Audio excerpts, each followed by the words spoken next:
નમસ્કાર વિદ્યાર્થી મિત્રો.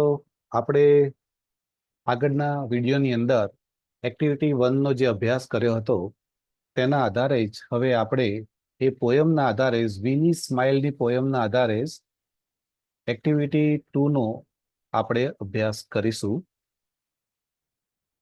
સો let's study this activity 2 unit 1 Winnie smile.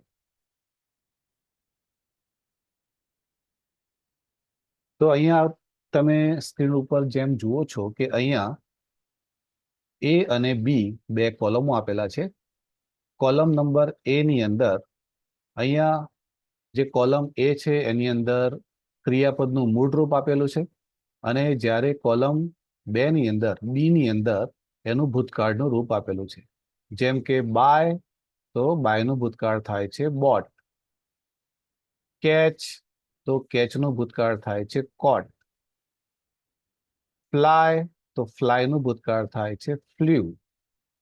Blow, બ્લોનું ભૂતકાળ થાય છે બ્લ્યુ. ડ્રો, એનું ભૂતકાળ થાય છે ડ્રીવ. નો, નોનું ભૂતકાળ થાય છે ન્યુ. સિંગ, સિંગનું ભૂતકાળ થાય છે સેંગ. રીડ, રીડનું ભૂતકાળ થાય છે રેડ. તો અહીંયા એ ની અંદર મૂળ ક્રિયાપદ આપેલું છે, જ્યારે બી ની અંદર એનું ભૂતકાળનું રૂપ આપેલું છે. તો એ જ રીતે અહીંયા આ જ શબ્દોને અહીંયા હવે અસ્તવ્યસ્ત ગોઠવેલા છે આ બાજુ. તો એને બી ની અંદર આપણે એના ભૂતકાળના રૂપો લખવાના છે. તો લેટ્સ સ્ટડી ધીસ.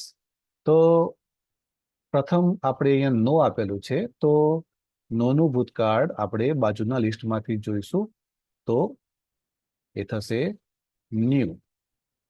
નોનું ન્યુ થઈ જશે. નો એટલે જાણવું. અહીંયા કે નો ડબલ્યુ સ્પેલિંગ છે, પરંતુ ક નો બોલાતું નથી.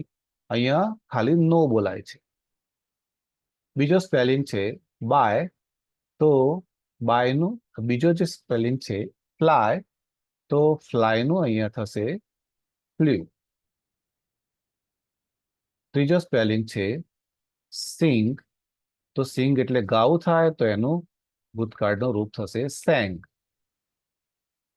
ત્રીજો સ્પેલિંગ છે બાય, તો બાયનું ભૂતકાળ થશે બોટ. પછી છે રીડ એટલે વાંચવું, અને એનું ભૂતકાળ થશે રીડ. જો અહીંયા રીડનું ભૂતકાળ સ્પેલિંગ એ જ રહે છે, પરંતુ એનો ઉચ્ચાર બદલાઈ જાય છે.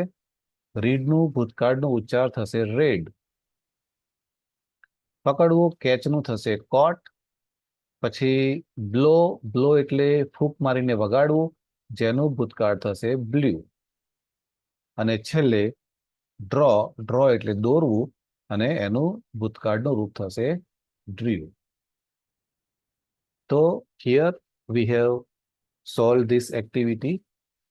Now we will go to the next slide.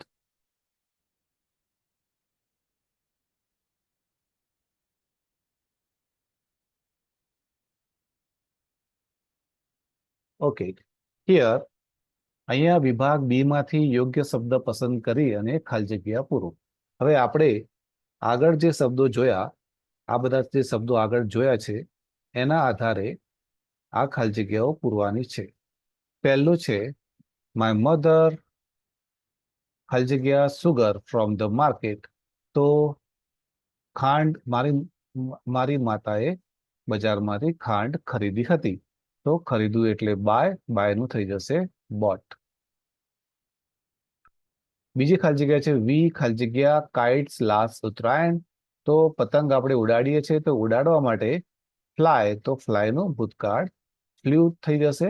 અને અહીંયા લાસ્ટ આપેલું છે, લાસ્ટનો મતલબ ભૂતકાળનું છે ખાલી જગ્યા. નંબર 3 ની અંદર નંબર 3 માય યંગર બ્રધર એટલે કે મારા નાના ભાઈ ખાલી જગ્યા a beautiful picture in the school competition. તો મારા નાના ભાઈએ પિક્ચર દોર્યું હતું, તો દોરવું એટલે ડ્રોનું ભૂતકાળ ડ્રીવ આવશે. 4 નંબરની ખાલી જગ્યામાં ટ્રાફિક પોલીસ ખાલી જગ્યા the whistle and stopped the car. તો ટ્રાફિક પોલીસે વિસલ વગાડી હતી, તો વગાડવું એટલે બ્લો, અને જેનું ભૂતકાળ થશે બ્લ્યુ. 5 નંબરની અંદર આઈ ખાલી જગ્યા the Ramayana in the morning, તો વાંચું છું રામાયણ સવારે, તો વાંચું એટલે રીડ અને એનું ભૂતકાળ થશે રેડ, જેનું સ્પેલિંગ સેમ જ રહેશે. 6 નંબરની અંદર માય ગ્રાન્ડફાધર ખાલી જગ્યા 4 લેંગ્વેજીસ, તો મારા દાદા 4 ભાષાઓ જાણે છે કે જાણતા હતા, તો નોનું ન્યૂ. નંબર 7 ચેતેશ્વર ખાલી જગ્યા the ball and threw at the stumps, તો ચેતેશ્વરે દડો પકડ્યો અને સ્ટમ્પ તરફ ફેંક્યો, તો પકડવું એટલે કેચનું ભૂતકાળ કોટ આવશે. અને છેલ્લી ખાલી જગ્યામાં ટુડે સેજલ ખાલી જગ્યા a nice Bhajan in the prayer assembly, તો ભજન એમને ગાયું, તો ગાવું એટલે સિંગ નું ભૂતકાળ સેંગ થઈ જશે. તો આ રીતે આપણે યુનિટ 1 એક્ટિવિટી 2 અહીંયા કમ્પ્લીટ કરી છે. So we have completed this activity 2. If you like my video, please subscribe to my channel. We are going to solve each and every activity of standard 6 to 12.